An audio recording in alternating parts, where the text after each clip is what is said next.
அனைவருக்கும் வணக்கம். நேற்றைய தினம் செப்டம்பர் 27 விஜய் அவர்களுடைய கட்சி கூட்டம் கரூரில் நடந்துச்சு.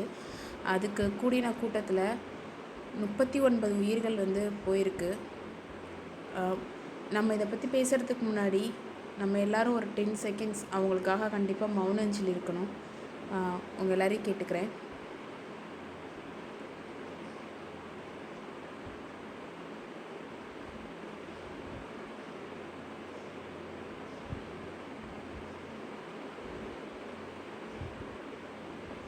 நன்றி.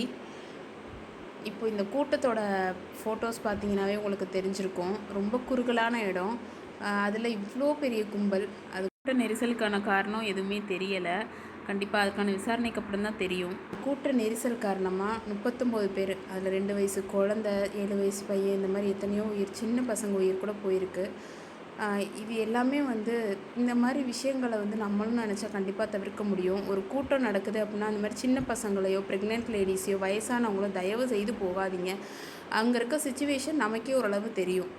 இது ஒன்றும் முதல் தடவையான கூட்டம் கிடையாது. இது போல் பல இடங்களில், திருச்சி, நாமக்கல்னு பல இடங்களில் நடந்திருக்கு. அங்கே இருக்க கூட்டத்தை பார்க்கும்போது நமக்கே ஓரளவு தெரியும் இல்லையா? அதே மாதிரி இது மாதிரி ஒரு பப்ளிக் ஃபிகருங்கும் போது கண்டிப்பாக எல்லோரும் பார்க்க வருவாங்க, நிறைய பேர் வருவாங்கன்னு. அந்த இடம் கூட்டத்தை நினச்சி தயவு செய்து நீங்கள் நம்ம உயிரோட வேல்யூ நமக்கு தான் முக்கியம், நமக்கு தான் தெரியும். நம்ம ஃபேமிலிக்கு தான் நம்ம உயிரோட வேல்யூ தெரியும். 39 உயிர்ன்றது சின்ன விஷயம் இல்லை. பிள்ளைங்களை இழந்த பெற்றோர் இருப்பாங்க, பெற்றோரை இழந்த பிள்ளைங்க இருப்பாங்க, எவ்வளவோ பேர், சின்ன சின்ன பசங்க, லேடிஸ், எவ்வளோ பேர். 39 உயிர்ன்றது ரொம்ப சாதாரண விஷயம் இல்லையா? நம்ம உயிரோட வழி நமக்கு தான் தெரியும். தயவு செய்து இந்த மாதிரி ரொம்ப கூட்ட நெரிசல் இருக்கக்கூடிய இடங்களை நம்மளே தவிர்க்கிறது நல்லதுன்னு கேட்டுக்கிறேன். இந்த உயிருக்கு கொடுக்கக்கூடிய இழப்பீடாக இருக்கட்டும், இதுக்காக விடக்கூடிய கண்ணீராக இருக்கட்டும், எல்லாருமே கொஞ்சம் நாளாக மறந்துடுவாங்க. இதுதான் உண்மை. ஆனால் அந்தந்த ஃபேமிலி தான் ரொம்ப கஷ்டப்படுவாங்க. இதனால் எவ்வளோ பேருக்கு எவ்வளவோ கஷ்டம் ஏற்படலாம். நம்மளுடைய சேஃப்டி நமக்கு தான் முக்கியம். நம்மளோட லைஃப் நமக்கு தான் முக்கியம். தயவு செய்து எந்த இடத்துக்கும் முன்னாடியே சரியான்னு யோசித்து செயல்படுங்க. குழந்தைகளை கண்டிப்பாக கூட்டிகிட்டு போகாதீங்க. இழந்த ஒவ்வொரு குடும்பத்தோட கண்ணீரையும் பார்க்கும்போது உண்மையாகவே மனசு ரொம்ப உழுக்கிற அளவுக்கு இருந்துச்சு. உண்மையிலேயே இறந்தவங்களை விட வாழ்கிறவங்களுக்கு தாங்க அதுக்கப்புறம் நரகமான வாழ்க்கையாக இருக்கும். இழப்பையும் மறுத்து நல்வாழ்க்கை வாழ்வோம்.